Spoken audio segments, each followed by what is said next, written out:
नमस्कार. मालिकेच्या उद्याच्या भागामध्ये आपल्याला पाहायला मिळणार आहे की अमोल आणि बापू खत न्यायला आलेले असतात, कारण रिक्षातून त्यांनी खत मागवलेलं असतं आणि ती डिलिव्हरी देण्यासाठी ती व्यक्ती आलेली असते.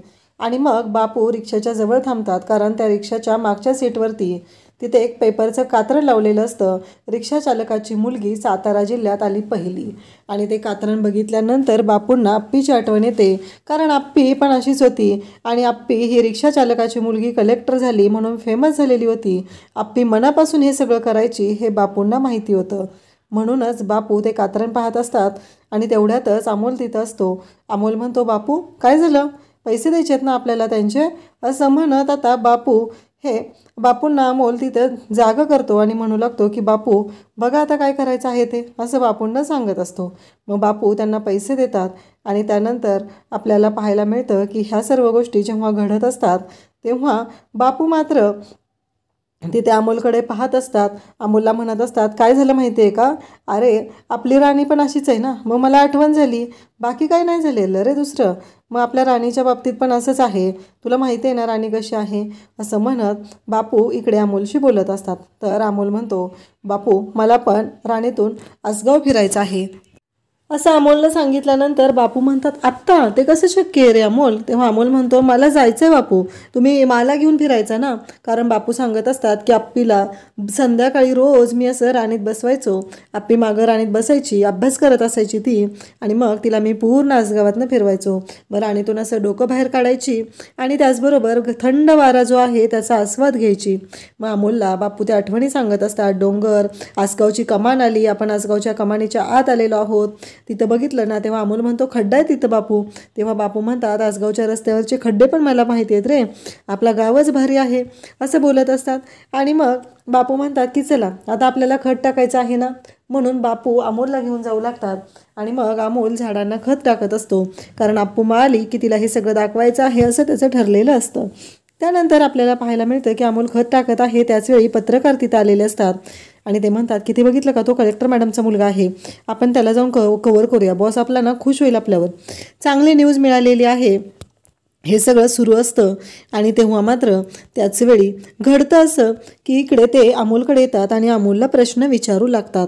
अमोलला जेव्हा ते प्रश्न विचारत असतात तेव्हा अमोलला त्यांच्या प्रश्नांनी खरं तर टेन्शन आलेलं असतं. ते म्हणत असतात की मला सांग, म्हणजे आज 4-5 दिवस झालं तुझी आई सापडलेली नाही आहे, कलेक्टर मॅडम सापडलेल्या नाहीत, याच्यावर तुझं काय म्हणणं आहे. आणि अमोलला ते प्रश्न विचारत असतात. अमोल बिचारा घाबरून गेलेला असतो, अमोलला कळत नसतं की काय उत्तर द्यायचं आहे, आणि अमोल घाबरलेला असतो. आणि तेव्हा ती लोक त्याला प्रश्न विचारून तिथे भांबावून सोडत असतात. आणि त्याच वेळी अमोल तिथे येतो आणि सगळेजण येतात. त्यावेळेस दीपा आणि स्वप्नील सर तिथं आलेले असतात. ते म्हणू लागतात, अहो कळतंय का तुम्हाला, तुम्ही काय करताय हे सगळं, अहो तो मुलगा घाबरून गेलेला आहे, एकतर त्याची आई त्याच्यासोबत नाही आणि तुमचं हे काय चाललेलं आहे, असं म्हणत दीपा रुपाली वहिनींना बोलवतो आणि रुपालीताई घेऊन जा बरं तुम्ही अमोलला आतमध्ये. ते अमोलला आत घेऊन जातात आणि सगळेजण मग त्या पत्रकारांना बाहेर काढतात. दीपाला ते म्हणत असतात, तुम्ही आमच्याशी असं वागू शकत नाही. तेव्हा दीपा म्हणतो, पण तुम्ही पण असं एखाद्या लहान मुलाला प्रश्न विचारून भांबावून सोडू शकत नाही. इकडे अर्जुन शोधाशोध करत असतो आणि अर्जुन शोध घेण्यासाठी आलेला असतो. आणि त्याच वेळी अर्जुनला तिथे न्यूज दिसते. अर्जुन शोधत असतो, जंगलातनं फिरत असतो, अर्जुनची टीम अर्जुनसोबत काम करत असते, परंतु हाती मात्र काहीच लागलेलं नसतं. अर्जुनची टीम अर्जुनच्या सोबत असते.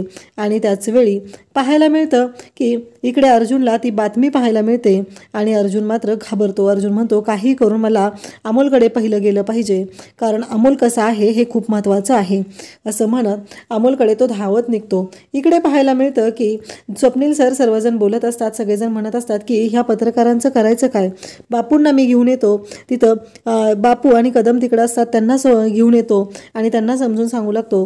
तेव्हा सगळेजण विचार करत असतात की या लोकांचं करायचं काय, कारण या लोकांना जरासंही काहीही वाटत नाही, डायरेक्टली आले, तो केवढा मुलगा आहे त्याचाही विचार केलेला नाही आणि त्याच्यावर प्रश्नांचा भडीमार केलेला आहे. आणि मग स्वप्नील म्हणत असतो की अर्जुनला फोन करून कळवू का, असं स्वप्नीलच्या डोक्यात विचार चालू असतो. पुन्हा तो म्हणतो की नाही नको, त्याला नको टेन्शन घ्यायला. आणि हे सगळं चाललेलं असतं. बापू म्हणत असतात की आपल्याला काहीतरी केलं पाहिजे.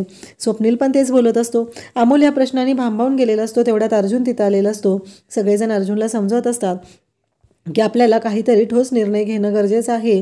कारण अमोलच्या बाबतीत अमोलला आता खूप प्रश्न पडायला लागलेले आहेत. इकडे मोनाने अमोलला खाऊ घातलेलं असतं, गोळ्या दिलेल्या असतात, अमोल झोपलेला असतो. अर्जुन येतो आणि अमोलच्या जवळ बसतो आणि त्याचवेळी तो विचार करू लागतो, कारण त्याने ती न्यूज पाहिलेली असते आणि माझी आई आहे असं त्या न्यूजमध्ये त्यांनी सांगितलेलं असतं. त्याचं टेन्शन वाढत असतं. तेवढ्या डॉक्टरांना बोलवलेलं असतं. डॉक्टर तिथे येतात आणि डॉक्टर अर्जुनला एकच गोष्ट सांगतात की अपर्णा मॅडम गेलेला हा धक्का जो आहे तो त्याला सहन होत नाही. प्रत्येक वेळेस त्याला त्याच्या आईच्या आठवणींमध्ये तो राहत असतो हे डॉक्टर सांगत असतात. तेव्हा अर्जुनला धक्का बसलेला असतो. बापू सर्वजण तिथं असतात आणि अर्जुन तिथून उठून बाहेर जातो. सगळेजण म्हणतात काय झालं, तेव्हा कदम म्हणतात की मी पाहतो जाऊन. आणि मग कदम येतात. अर्जा काय झालं असं विचारू लागतात. अर्जुन मात्र ढसाढसा रडायला लागतो, कारण अर्जुनला प्रश्नच असा पडलेला असतो की ज्याचं उत्तर त्याच्याकडे नसतं आणि आप्पी आहे असं त्याचं मन त्याला सांगत असतं. कदम म्हणत असतात पण अर्जुन तुला काय वाटतंय, म्हणजे तू जे बोलतोय, तू जे विचार करतोय त्याला काही अर्थ आहे का, असं अर्जुनला ते विचारत असतात. तेव्हा कदमला अर्जुन म्हणत असतो की माझं मन मला सांगतंय की आप्पी आहे आणि आप्पीला काही होणार नाही. माझं मन मला सांगत आहे, माझं मन माझ्याबरोबर बोलत आहे, मला खात्री आहे. मग कदम म्हणतात मग अरे मला सांग, पुरावा तर तसा काहीच सापडला नाही आहे ना. तेव्हा अर्जुन म्हणतो पण ती गेल्याचा पण पुरावा नाही आहे ना, असं तो बोलत असतो. पण मी अमोलला काय सांगू हा खूप मोठा प्रश्न कदम माझ्यासमोर आहे. कारण मी जर आप्पी गेली अमोलला सांगितलं तर हा धक्का अमोलला पचेल का, ही पण तेवढीच मोठी गोष्ट आहे. तेव्हा कदम म्हणतात की हे बघ अर्जुन, तुला माहिती आहे का, जेव्हा तुझी आई गेली ना तेव्हा असंच झालं होतं. मी पण असाच द्विधा मनस्थितीत सापडलेलो होतो. मला सगळेजण म्हणायचे की दुसरं लग्न कर, पण मी तेव्हा ठरवलं की नाही, काही झालं तरी मी दुसरं लग्न करणार नाही.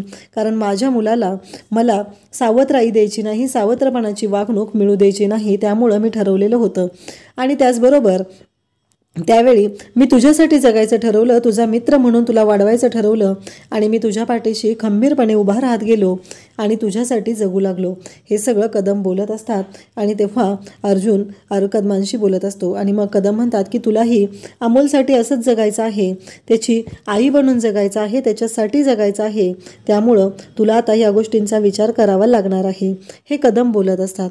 तेव्हा अर्जुन म्हणत असतो की हो, आता अर्जुनने अमोलसाठी जगायचं ठरवलेलं आहे, अमोलसाठी निर्णय घ्यायचे ठरवलेले आहेत. अर्जुन नक्की अमोलसाठी आता कोणत्या पद्धतीने निर्णय घेणार आहे, कशा पद्धतीने तो पुढचं आयुष्य जगणार आहे ते आपल्याला पाहायला मिळणार आहे. अशाच अपडेटसाठी चॅनलला सबस्क्राईब करा. थँक्यू.